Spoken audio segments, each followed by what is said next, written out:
Ardi adalah pemuda miskin yang hidup sederhana di pinggir hutan desa. Suatu hari, ia menemukan seorang nenek tua terlantar di hutan. Dengan kasih sayang, Ardi merawat nenek itu, yang tak pernah mengungkapkan asal-usulnya. Masyarakat mencibir, menuduh Ardi hanya ingin memanfaatkan sang nenek. Tapi Ardi tetap sabar, namun segalanya berubah ketika nenek itu tiba-tiba menghilang dan muncul berita besar. Nenek itu adalah pengusaha kaya yang selama ini hilang. Ardi pun menjadi sorotan. Saat harta warisan jadi rebutan banyak orang, Ardi harus memilih antara tetap menjaga nilai hidupnya atau tergoda duniawi. Sebuah cerita tentang ketulusan, cobaan, dan hadiah dari hati yang tulus. Langit sore di desa Wening tampak malas menutup hari. Sisa cahaya matahari mengintip malu di balik pepohonan. Angin membawa aroma tanah dan daun kering, menyapu pelan rambut Ardi yang mulai memerah terkena matahari seharian. Ardi berjalan pelan, memanggul ikatan kayu bakar di punggungnya. Tubuhnya kurus, tapi langkahnya tegas. Ia hidup sendiri di gubuk kecil peninggalan orang tuanya yang sudah lama meninggal. Usianya baru 22, tapi hidup telah mengajarkannya bagaimana caranya bertahan tanpa keluhan. Setiap pagi, Ardi bekerja sebagai buruh tani. Siang harinya, ia mencari kayu di hutan untuk dijual. Malam, ia habiskan dengan membaca buku tua yang ia temukan di pasar loak. Hidupnya sederhana, tapi ia punya satu hal yang banyak orang lupa, hati yang penuh sabar. Meski hidupnya sulit, Ardi selalu tersenyum. Ia ramah pada siapa saja. Tapi tak jarang ia juga menjadi bahan omongan warga. Anak itu memang baik, tapi sayang miskin. Kalau sudah besar begini, kenapa belum merantau saja? Nggak malu hidup sendirian di gubuk reot begitu? Ardi hanya tersenyum setiap kali mendengar bisik-bisik itu. Dalam hatinya, ia percaya bahwa hidup bukan soal terlihat hebat di mata orang, tapi soal tetap baik bahkan saat dunia tak memberi apa-apa. Suatu sore, saat menyusuri hutan untuk mencari ranting kering, Ardi berhenti karena mendengar suara aneh. Suara lirih, seperti tangisan. Ia menajamkan telinga. Suara itu datang dari balik semak lebat. Pelan-pelan, ia mendekat. Dan di sanalah, untuk pertama kalinya ia melihatnya.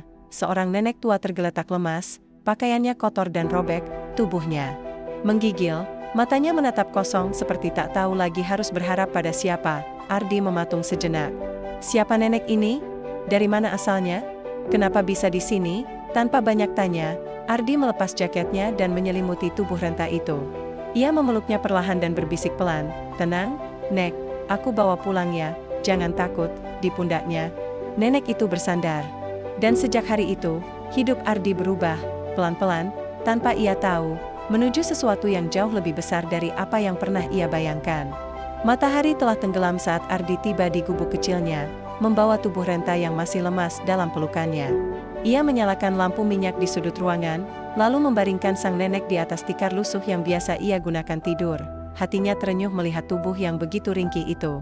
Tangan keriputnya penuh luka gores, kakinya bengkak, dan wajahnya dipenuhi debu. Tapi ada sesuatu di sorot matanya yang membuat Ardi merasa nenek itu bukan orang biasa. Tatapannya dalam, seolah menyimpan banyak cerita. Ardi segera merebus air dan mengambil sabun serta handuk bersih yang tersisa. Perlahan, ia membersihkan tubuh sang nenek. Tak ada rasa jejak. Justru hatinya hangat. Ia tak tahu kenapa, tapi melihat sang nenek seperti melihat ibunya sendiri. Setelah bersih, Ardi menyuapkan bubur hangat yang ia buat dari sisa beras dan sayur di dapur. Nenek itu belum banyak bicara, hanya menatap Ardi dengan mata berkaca. Saat suapan terakhir masuk ke mulutnya, air mata jatuh dari pelupuk matanya. Terima kasih, Nek, suara itu pelan, perau.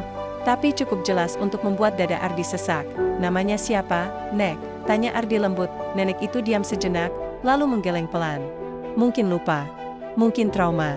Ardi tak memaksa. Kalau begitu, aku panggil Maktun aja ya, ucap Ardi sambil tersenyum. Nama itu spontan muncul dari ingatannya tentang salah satu tetua desa yang dulu sering bercerita di musala. Malam itu, Ardi tidur di lantai. Sementara Maktun terlelap di kasur tipis satu-satunya. Engin malam miniap don-don kiring di luar. Tapi di dalam gubuk, ada kehangatan yang belum pernah Ardi rasakan sejak lama. Kehadiran Maktun membawa suasana baru. Seolah gubuk itu hidup. Kembali, keesokan paginya, Ardi memasak singkong rebus dan air teh. Saat ia hendak menyuapi Maktun, wanita tua itu menatap wajahnya lama sekali. Seakan mengukur kebaikan dari sorot matanya. "Kamu bukan anakku, tapi hatimu, seperti milik darahku sendiri, ucap Maktun lirih. Ucapan itu membuat Ardi tertunduk. Tak tahu kenapa, tapi kalimat itu terasa sangat berarti baginya. Seolah semesta sedang mempertemukannya dengan seseorang yang dulu pernah hilang dari hidupnya. Hari-hari berikutnya, Ardi mulai merawat Maktun dengan sepenuh hati. Ia tak pernah mengeluh, meski harus membagi makanan yang tak seberapa, atau mencuci pakaian yang tak lagi bersih. Baginya, merawat seseorang yang lebih tua adalah kehormatan, bukan beban. Namun, bisikan warga desa mulai terdengar. Beberapa menuduh Ardi memungut nenek itu demi uang. Ada yang bilang Maktun orang gila yang kabur dari kota. Tapi Ardi tetap diam. Baginya, suara hatinya lebih penting dari mulut orang. Dan saat malam tiba, saat Maktun terlelap dengan senyum tipis di bibirnya, Ardi tahu, ia telah melakukan hal yang benar. Meski ia sendiri belum tahu siapa sebenarnya nenek itu, dan rahasia besar apa yang sedang bersembunyi di balik tatapan tuanya. Hari-hari bersama Maktun menjadi rutinitas baru bagi Ardi. Setiap pagi, ia akan memerasakan menenak nasi, dan menyuapi Maktun perlahan. Tangannya kini terbiasa menyisir rambut putih itu, mengusap punggungnya ketika batuk menyerang, dan mendengarkan dongeng-dongeng samar yang kadang keluar dari mulut Maktun saat malam menjelang. Nenek itu belum sepenuhnya pulih. Kadang ia melamun, kadang berbicara sendiri. Tapi semakin hari, tubuhnya tampak membaik. Pipinya mulai berisi, jalannya pun sudah mampu dibantu tongkat. Yang paling mencolok adalah sorot matanya. Tak lagi kosong. Ada kehangatan di sana. Ardi tak pernah bertanya tentang masa lalu Maktun. Baginya, kasih sayang tak butuh latar belakang. Ia hanya ingin nenek itu merasa aman, dihargai, dan dicintai. Sebab itulah yang dulu tidak sempat ia berikan pada ibunya sendiri sebelum berpulang. Suatu siang, saat mereka duduk di bawah pohon nangka di belakang gubuk, Maktun tiba-tiba berkata, "Kamu tahu, Di, dulu aku punya rumah besar. Sangat besar. Tapi rasanya, kosong. Tidak seperti di sini."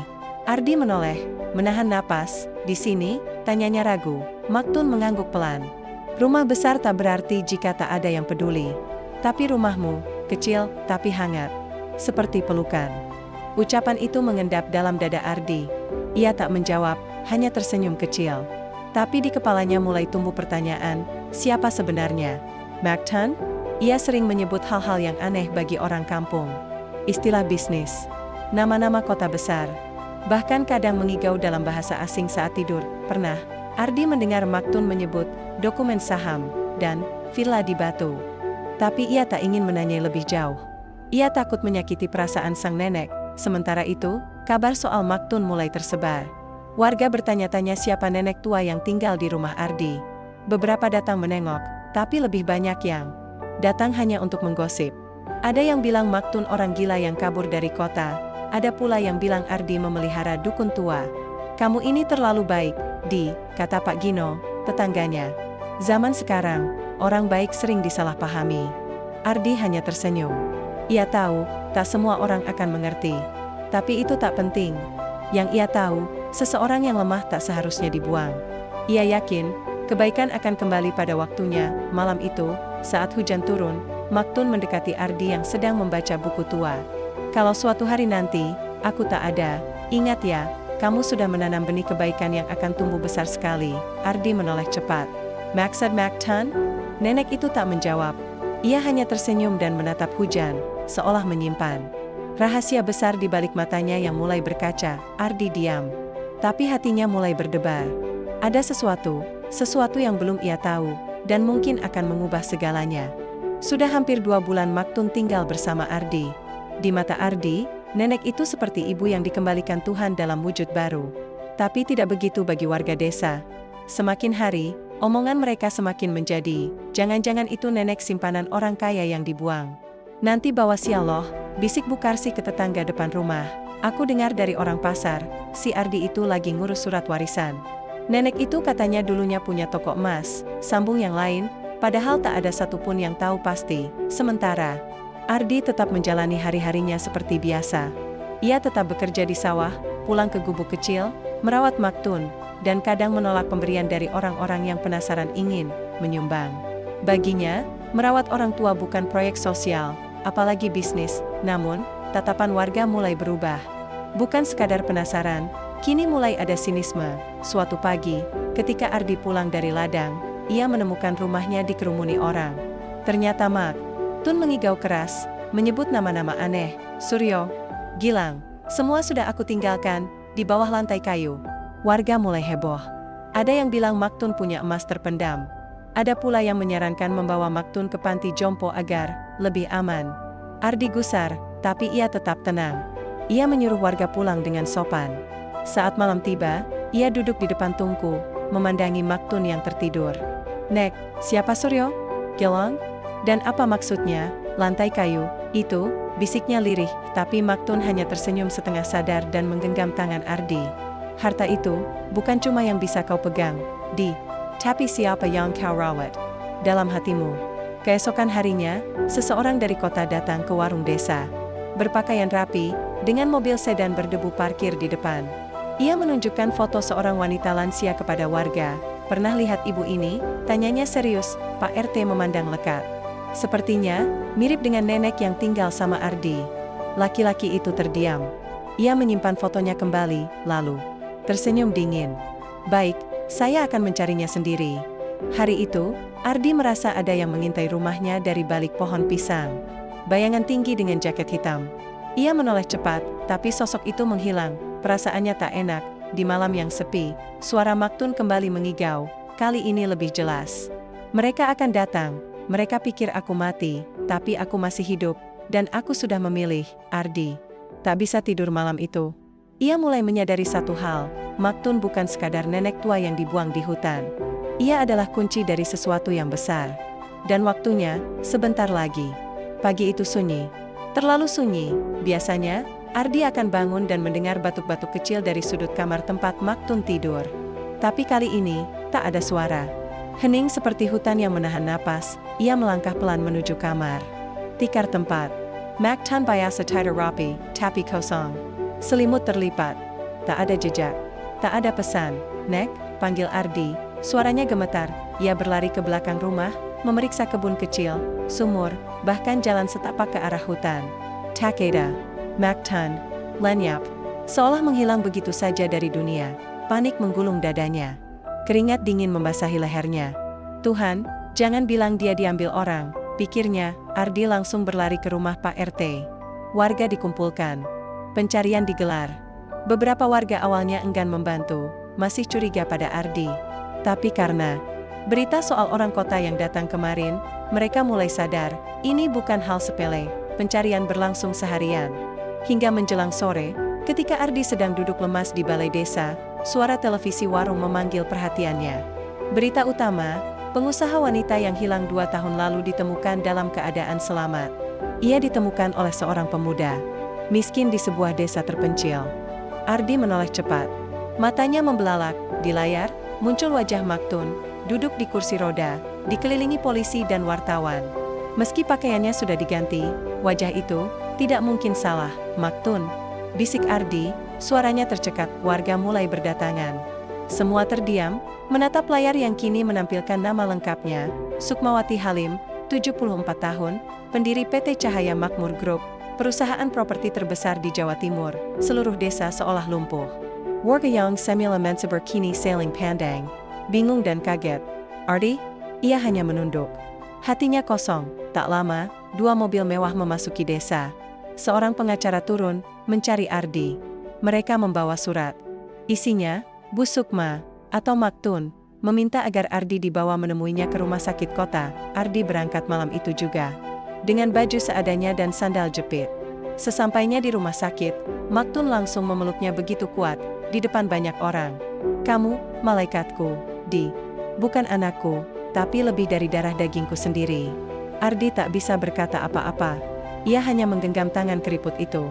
Rasanya seperti pulang, ke tempat yang belum pernah ia miliki, tapi selalu ia rindukan. Keesokan harinya, dunia berubah, berita menyebar luas.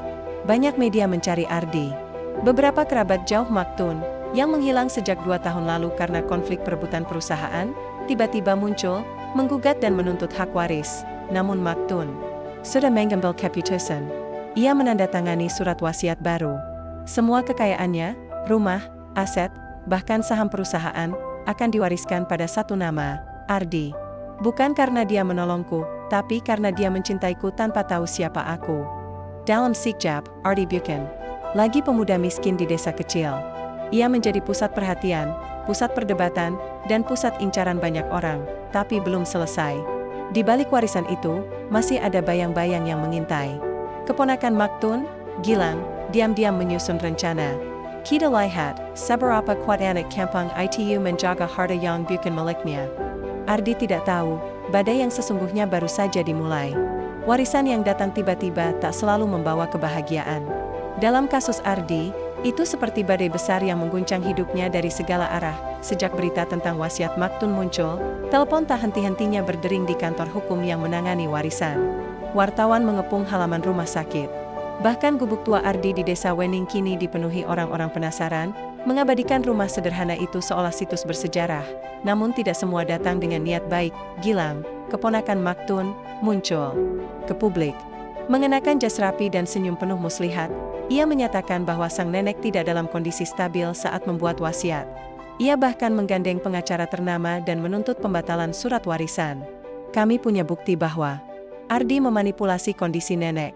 Ia memanfaatkan kelemahan mental beliau, ujar Gilang dalam konferensi pers. Ardi yang baru mengenal dunia kota merasa tersudut. Ia tak tahu bagaimana harus menjawab tudingan yang terus mengarah padanya. Ia hanya anak desa, tak paham hukum. Apalagi politik uang dan permainan bisnis, namun Maktun tetap berdiri di pihak Ardi. Meski kesehatannya belum pulih sempurna, ia bersikeras untuk berbicara langsung di pengadilan bila perlu. Ia bahkan memarahi keluarga sendiri dalam sebuah rekaman video yang bocor ke publik. Kalian kemana saat aku hilang?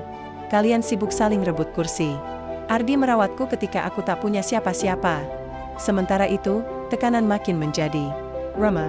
Sakit tempat Maktun dirawat digeruduk oleh sekelompok pria tak dikenal. Mereka berusaha mengintimidasi. Beberapa kali Ardi dibuntuti di jalan.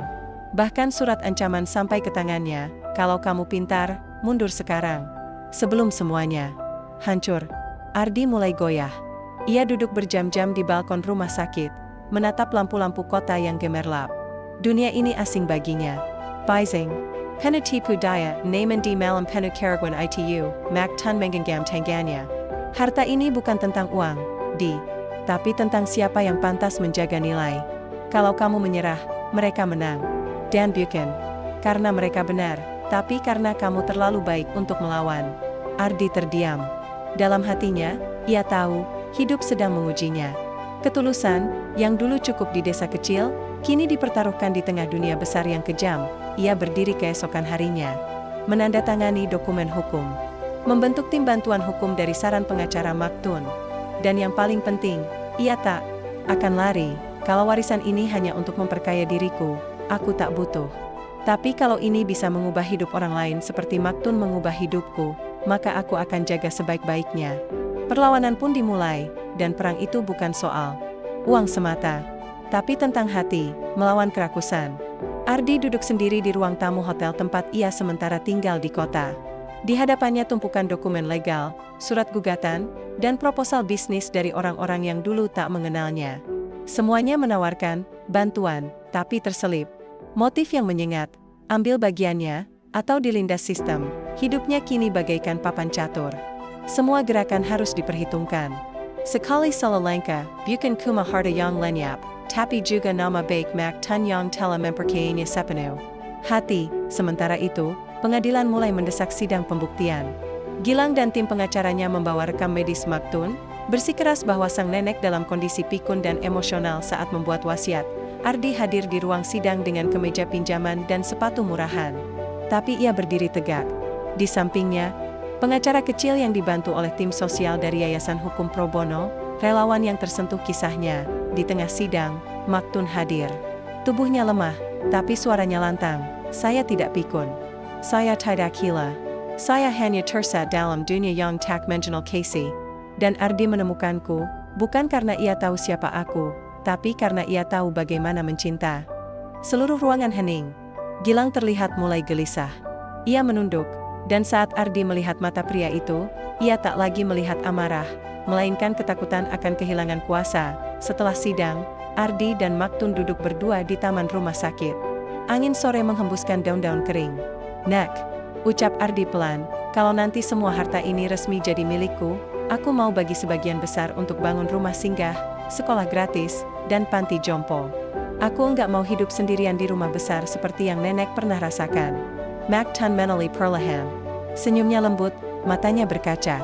Itulah kenapa aku memilihmu, Di. Bukan karena kamu butuh harta, tapi karena kamu tahu nilainya. Naaman. Godaan tetap datang. Perusahaan besar mencoba membeli sebagian saham warisan dengan harga tinggi. Lahan-lahan Maktun di beberapa kota juga bisa dilepas dan membuat Ardi hidup nyaman sampai 7 turunan. Tapi malam itu, Ardi duduk menatap langit dari balkon hotel. Ia ingat gubuk kecilnya. Ingat singkong rebus, tikar usang, dan senyum Mak. Tun waktu pertama kali ia beri air minum. Semua terasa lebih nyata dari semua lampu hotel mewah yang kini mengelilinginya. Kalau harus memilih antara kenyamanan dan makna, aku pilih makna, gumamnya, keputusan dibuat. Ardi hanya mempertahankan satu rumah sederhana peninggalan Maktun dan sebagian saham untuk dikelola sebagai modal sosial. Selebihnya, ia donasikan untuk mendirikan yayasan bernama Kasih Sukma, lembaga yang membantu orang tua terlantar dan pemuda miskin yang hidup sendiri. Sepertinya dulu, warga desa yang dulu mencibir, kini terdiam. Banyak dari mereka datang ke yayasan itu, bukan hanya untuk meminta bantuan, tapi untuk menjadi relawan. Karena mereka tahu, kisah Ardi bukan soal uang, tapi soal hati. 3 bulan setelah sidang warisan terakhir, suasana desa Wening berubah. Bukan karena jalanannya jadi mulus, atau karena rumah-rumah mendadak jadi mewah, tapi karena satu hal yang lebih dalam, semangat hidup yang baru, di tanah lapang dekat sawah. Tempat Ardi dulu sering mencari kayu bakar, kini berdiri bangunan sederhana dengan papan kayu bertuliskan, Yayasan Kasih Sukma, dari cinta yang dirawat tanpa pamrih, tumbuh harapan yang tak terduga. Yayasan itu jadi rumah singgah bagi lansia yang ditelantarkan, tempat belajar gratis bagi anak-anak petani, dan pusat kegiatan sosial desa. Semua berawal dari tekad Ardi untuk membuat warisan Maktun menjadi lebih dari sekadar angka di rekening. Gubuk lamanya masih berdiri, kini dijadikan ruang pertemuan dan cerita. Di dalamnya, foto besar Maktun tergantung di dinding, tersenyum lambat. Di bawahnya, Ardi menaruh bunga setiap Jumat sore. Ardi sendiri? Ia tetap hidup sederhana. Masih mengenakan baju polos dan sandal jepit. Hanya saja kini ia punya banyak tamu, dari anak kecil yang datang belajar membaca, hingga wartawan kota yang penasaran dengan kisahnya. Warga desa yang dulu mencibir kini mendekat, bukan untuk memuji, tapi karena mereka mulai melihat sendiri arti ketulusan yang selama ini Ardi pegang. Mereka tak lagi malu berkata, "Maaf dulu, kami salah." Dan Ardi, seperti biasa, hanya tersenyum. Tidak ada yang terlambat untuk belajar menjadi manusia, ucapnya setiap kali ada yang bertanya bagaimana ia bisa memaafkan. Suatu malam, ia duduk di serambi yayasan, memandangi bintang-bintang. Di sampingnya, anak-anak desa tertidur setelah mendengarkan dongeng. Ia memandangi langit, sila bicara kepada Mak Tun di balik sana. Nek, harta yang nenek wariskan, bukan cuma uang, tapi kesempatan untuk menjadi lebih dari sekadar orang baik, melainkan orang yang menularkan kebaikan. Angin malam berhembus lembut, seperti pelukan tak kasat mata. Ardi menutup matanya sejenak. Dalam diam, ia tahu hidupnya telah berubah, bukan karena menjadi kaya, tapi karena ia tetap menjadi dirinya yang dulu, tulus, hangat, dan setia pada hati. Dan dari seorang nenek yang terbuang di hutan, lahirlah sebuah warisan yang akan hidup jauh lebih lama dari umur manusia, warisan kasih yang tak pernah usang oleh waktu.